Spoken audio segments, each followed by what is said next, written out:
Hey everyone, this is going to be a video on 6 important chess patterns you should commit to memory which will instantly make you a better chess player. It's important to memorize chess patterns because then you can instantly recognize what's going on in each scenario and you can better utilize that time to calculate variations or strategize your overall position.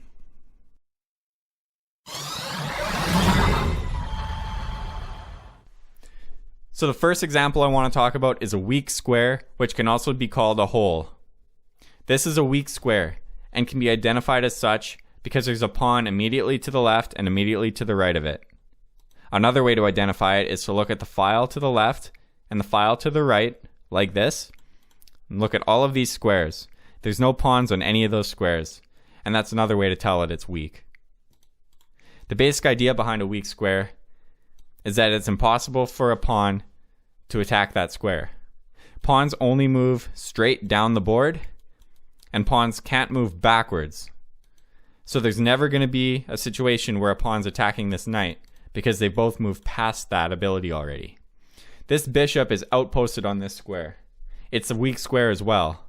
If you look at the file to the left and the right like this, there's no pawns on any of these squares.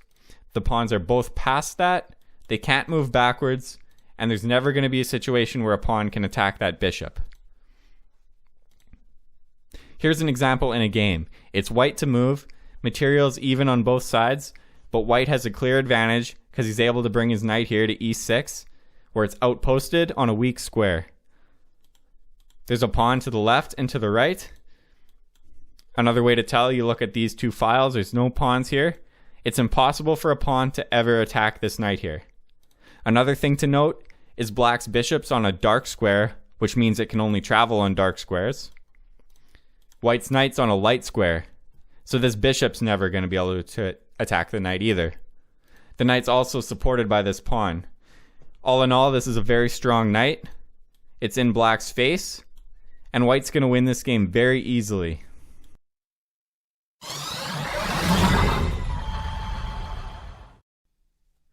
The second pattern I want to talk about are double isolated pawns. These are double isolated pawns. There are two pawns stacked on top of each other, and if you look at the file to the left and to the right, there's no pawns on those files. The result is these pawns are extremely weak. They're unable to be defended by another pawn, at least the way they are right now. White's going to be able to make these his target and attempt to win them. Here's an example in the game. Black's got these two double isolated pawns here. They're stacked on top of each other, and the file to the left and the right, there's no black pawns to defend either of those pawns. White's got a rook on this open file attacking them. It's white to move.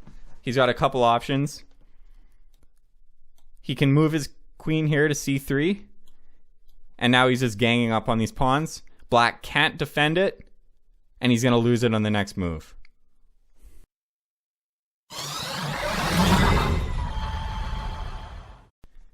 The third pattern I want to talk about is this relationship between knights and bishops. If you have a knight and a bishop positioned like this, or like this, where they're directly opposing each other with two blank squares between them, there's a very key relationship to memorize. If you look at all the squares that the knight can advance here, they're also controlled by the bishop. This is a very important relationship to memorize. You can also look at it from white's point of view as the knight. If you look at the squares that the knight is controlling here, it stops the bishop from advancing to these squares. Although it's more useful to think of it from the perspective of the bishop, because you're basically preventing the knight from advancing. Here's an example on the edge of a board where it's even more powerful.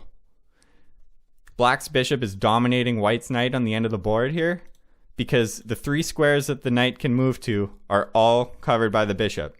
This knight can't get back into the game, and the bishop's dominating the knight.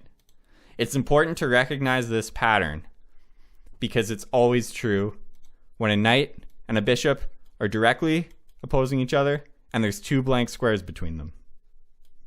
This bishop, even sideways like this, is controlling the knight's ability to advance. Here's an example of this principle in a game. Materials equal again, and let's say it's black to move.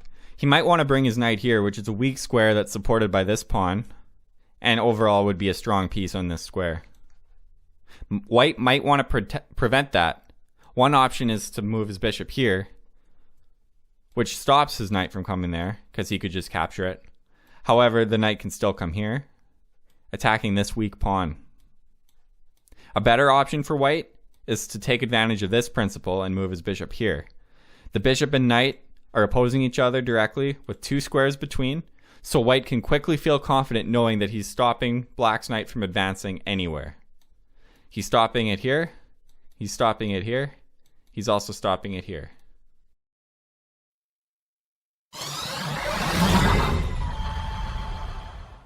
The fourth pattern I want to talk about relates to knights, their movements, and the colors of squares that they move to. This knight's currently on a light square. If you look at all the moves it's able to make, you can see that they're all on dark squares. A key fact of the knight is that it's always attacking squares of the opposite color that it's currently on. A knight on a light square will attack all dark squares, and a knight on a dark square will attack all light squares. This in itself is important to memorize, but it also has several other implications that I'll get to here. One thing to note about knights is every time they move, you're switching the color of the square they're on. Another way to think of it is every time a knight moves, you're switching the color of the squares it's attacking. This knight's currently attacking dark squares. Anytime it moves, it'll be attacking light squares. These are important concepts to memorize. White's knight is currently on a dark square, which means right now it's attacking light squares. The pattern to memorize here is a knight can move to attack squares that are on the same color that it's already on right now. So since white's knight's on a dark square, and these 2 pieces are on dark squares, you should immediately be thinking that it's possible for this knight to attack those pieces, which it can.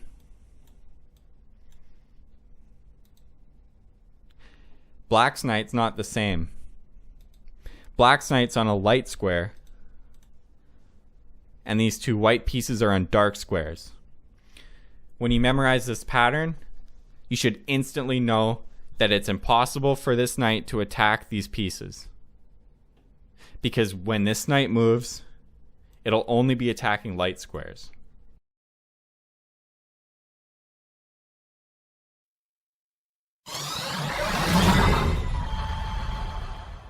An important thing to note is a situation like this, where you have a knight diagonally separated by 1 square with another piece. In situations like this, or this, or this, or this, even though they're on the same colors, this knight can't attack that square. There's no way this knight can move and attack that square, and this is very important to remember. Here's an example of where this can be used. Let's say you're playing a blitz game and you're black. This is easy to win, but let's say you're short on time. White just made this move and put you in check. Let's say you have 5 seconds on the clock. You need to quickly move. You might move here, thinking that you're grabbing the opposition, not allowing white's king to advance. But then white's knight can move here, attacking your king and queen, and he's going to draw the game.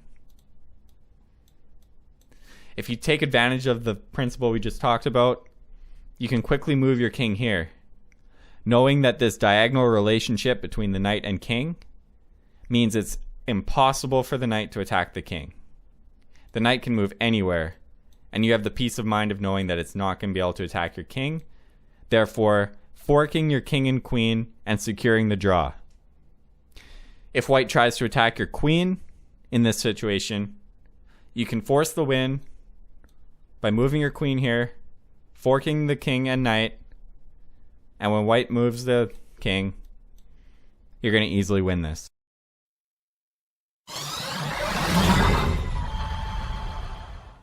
The last pattern I want to talk about are pawn forks. If you have two pieces on the same rank, but separated by a file, they're liable to be forked by a pawn. In this case, moving the pawn to e4 attacks both knights. Here's an example in a game. If it's white to move, he has this pawn fork, f4. It attacks the bishop and the knight.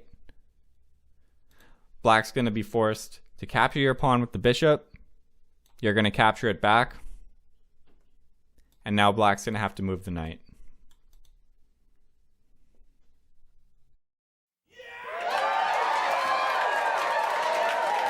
This concludes the 6 essential chess patterns I think everyone should memorize.